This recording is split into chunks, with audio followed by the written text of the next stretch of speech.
Thank you so much for taking the time today, Tom. I super appreciate it.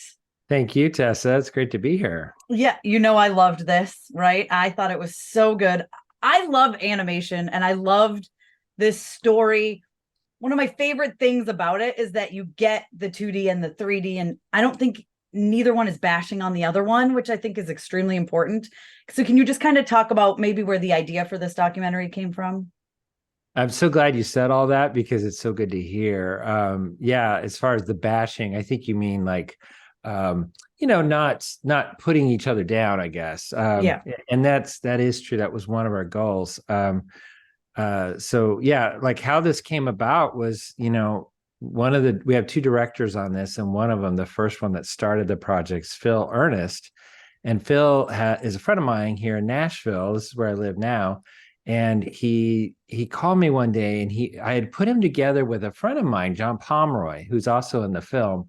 And John's a legendary 2D animator, all hand drawn on paper, and he's taught so many people that are in that kind of are my generation. Really, he's just a step older than me, and so he trained a lot of people that are in the industry.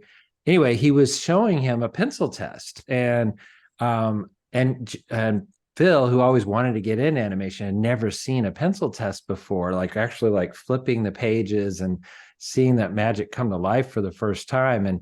And John was telling them a story that's not in the movie, strangely, but this is the story that started the movie. Is that John said, I was a painter. I love painting. I was around in my 20s, going to an art school and studying painting. And Disney came and spoke, representatives of Disney, and said, we're from the animation unit and we're looking to hire people, and we're looking at portfolios. And so he submitted his paintings, and they liked it, and they said, you'd make an amazing background painter at Disney. And so he got into the internship, but as part of the internship, John had to learn how to animate, and they taught him the basics.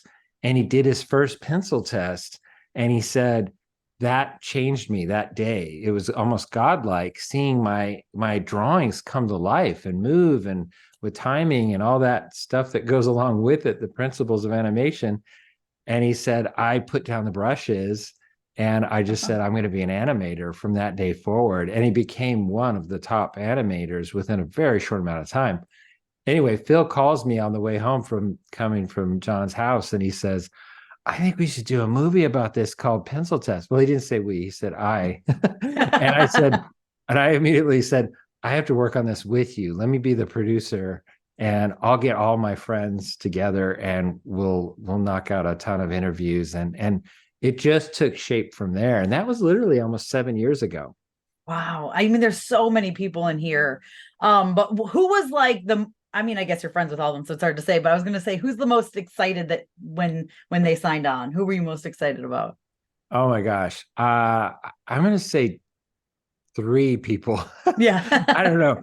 I mean, Glenn Keane is I have to start there just to say, because Glenn Keane, I did train under him when I was at Disney. I worked on Pocahontas and animated the character of Pocahontas, and he was the supervising animator that designed Pocahontas.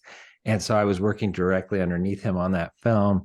He's widely known as, amongst the animators even, if not the world, as the best 2D animator still living. And he's just, everybody looks up to Glenn, and not only because of his art, but because of his kind heart too. The other one is Floyd Norman. He's one of the he worked there when Walt was still alive. He literally knew Walt, and he was a story artist, so having him talk about, and he didn't become an animator. He was sort of like the opposite of John Pomeroy's story. He studied animation at Disney, and they were kind of training him to possibly go that direction, and he did it, and he hated it. And so most of his career has been in story, being a storyboard artist. Yeah, and then just having Ming-na Wen as a part of it, I'm going to throw her in. She was an early person and she's a friend of mine. She's the voice of Mulan, and an amazing actress, and we've become friends through the years from working on Mulan. My brother and I have kept up with her through the years, and she's just such an approachable person, and she signed on immediately. Yeah, I was gonna ask how hard was it to get her to sign on? It was pretty easy. Oh, it was so easy. And but I don't we're not like best friends, but like she'll answer an email or a text, and that kind of a friendship, at least, where I contact her every once in a while. And so and she's so busy. She was doing, literally, I think when we first got in contact with her, she was just starting Mandalorian, Yeah. or was about to do that. And then there's a Gremlins animated show. I remember she was starting to do that. And, like, she was pretty busy. And oh no, it was Book of Boba Fett before Mandalorian, or before Right. Yeah, yeah. Mandalorian. So it goes back that far that we were talking to her. So she just found the time to do it. And we ended up animating her, an animated version of her in the credits, which was a lot of fun. Yeah. What did she think when she saw that? Do you know? I still haven't heard, because Oh, we did it, and then kind of put it aside. We were trying to work it into the documentary, and they were supposed to be like interstitials that were sort of throughout the film. And when we cut them in there, even in a rough storyboard phase, they just sort of slowed down and got in the way of the film. So we ended up just sort of bundling together and putting them in the credits. And so I must admit, I still haven't heard what she thought. She's seen the character design. She kind of had to approve that. yeah. And she really liked it. So I do think she'll love the animation. I loved the last shot too when she's like turns to record, Was that always going to be like part of it? Because that kind of, I don't know, it kind of put it all together into perspective, I think. No, I appreciate you bringing that up, because that was the bookends, her at the beginning and her at the end. And that's the part you're talking about, is at the end. That wasn't supposed to be there. That we added that kind of in the 11th hour, because originally I guess I don't think we even asked her. I felt bad about saying, I knew it would be a whole nother degree of ask to say, can you actually be on camera? Yeah. And, all the makeup and the planning and the talking to her agent that would go along with that. So I had only thought, oh, we'll just have her narrate and have her be the voice of the animated character. And it was later that we thought, well, let's just ask her if she'll do the bookends at the beginning and end. And it really helped tie the whole thing together. So I was so glad we did that. But yeah, she was great. Yeah, I mean, it really does tie it all together, but there's so much here. It's funny because I watched it and it flew by. I was like, I thought it had only been like 40 minutes. I was like, what do you Oh, I mean this love is that. over? There's like, I feel like I learned I so thought they much. said it was a feature film, right? Yeah, right. I was like, what's Yeah, going on? But like, I feel like you packed so much into even, what is it, like an hour and a half, right? About, it is. yeah, which it feels shorter in a good way. I could have watched it double, triple the time, honestly, because I feel like there was so many things, but I've got to know, how did you decide what was going to go into it? Like, it's going to be Well, hard. that's such a good question, because I mean, that's the hard part. Most documentarians would tell you, and this is my first documentary, but they would tell you that, you really find the film in the editorial part of it. So you just shoot, and then you kind of sit with an editor and basically find the film by what things you put in, what things you leave out, and how you want to best tell that story. It's also why they take so long too, is that, there's so much in that, like, you could just keep recutting. And so I often say we shot enough footage for 3 films, and I think we got the best film, but the second film would be a little less good, and then the third film might be unwatchable. But we definitely have that much footage. And so, yeah, making those decisions were so hard. There's a few interviews we did. I haven't told anybody this, that got left on the editing floor. But we interviewed a couple, probably 3, 4 other people that just didn't make it into the movie at all. And one of them was technical issues. The sound didn't come out very good, and so it was a little bit unusable. But a few others were just like, well, this person said that same thing, and and it Yeah. ended up being where we just, it would have been really repetitive, and it wouldn't have flown by for you, Tessa. Let's be honest. Well, I enjoyed it. I mean, like I said, I felt like I learned so much, and I know a little bit about animation. Like we do a lot of like long lead press days for animated films, so you get to see the behind the scenes a little bit, but I still felt like so much of this was new to me. And Yeah. I feel like animation is magical. I feel like it brings things to life, and that's what I love so much about animation. Yeah. So I just want to say congratulations. I mean, I feel like you guys did a great job of making it feel magical.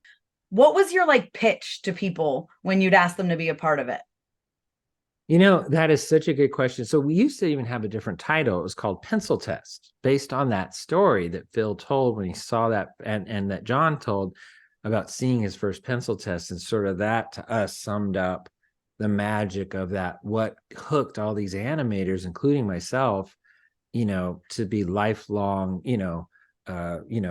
masters of this craft and all that takes. So they were so easy. I don't know if people normally pay people to be in documentaries, but we didn't pay one person, except for Ming-na. But yeah, I mean, like, because they all wanted to talk. I mean, we're a group of people, animators, that are we call ourselves actors behind a pencil.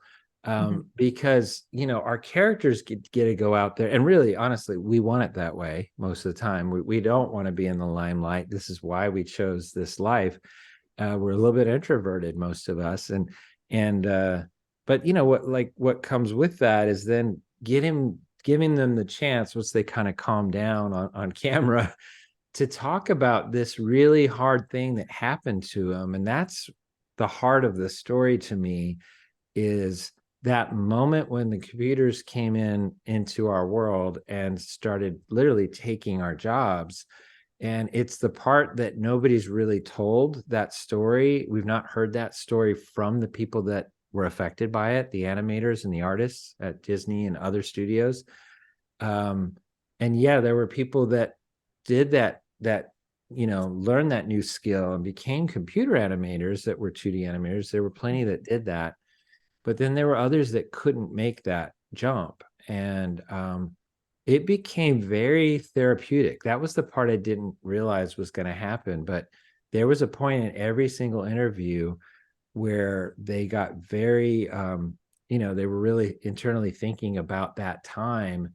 And we had a few tears on the set. There were a couple times where people were kind of like, the floodgate opened, and really they hadn't realized, they hadn't talked about that moment in their life, and how the sort of the trauma that came with that season. And it was a few years where people were just in a downward spiral. Oh, I'm sure I can only imagine. I feel like there's room for both, and I feel like we're starting to get there again. Yeah. Which makes me very happy. And I did like how you mentioned it too. Like in the documentary, you talk about how now the newer people are like, wait, I want to learn that craft. Like, teach me that part of it. Yeah. Which makes me so happy. Yeah, we're on the cusp, and that's kind of another reason for the documentary, is we're on the cusp of basically losing an art form. 2D hand-drawn animation. I mean, I'm one of the younger ones that were taught by, I was still around when some of the 9 old men were still alive. I wasn't directly taught by them, but the people that they taught, the Glenn Keanes and the John Pomeroys, and Mark Henn was my mentor. I learned from them. And so I'm sort of third generation 9 old men, I guess you could say.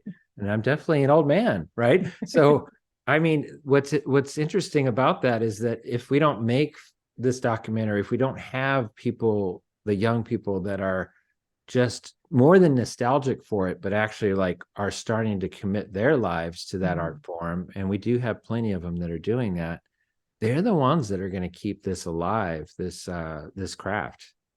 I hope so. I have a 10 and a 12-year-old, and they love to draw, and they always say they prefer to draw on paper with a pencil than on their iPads. So fingers I love hearing crossed. that. I love hearing Yes.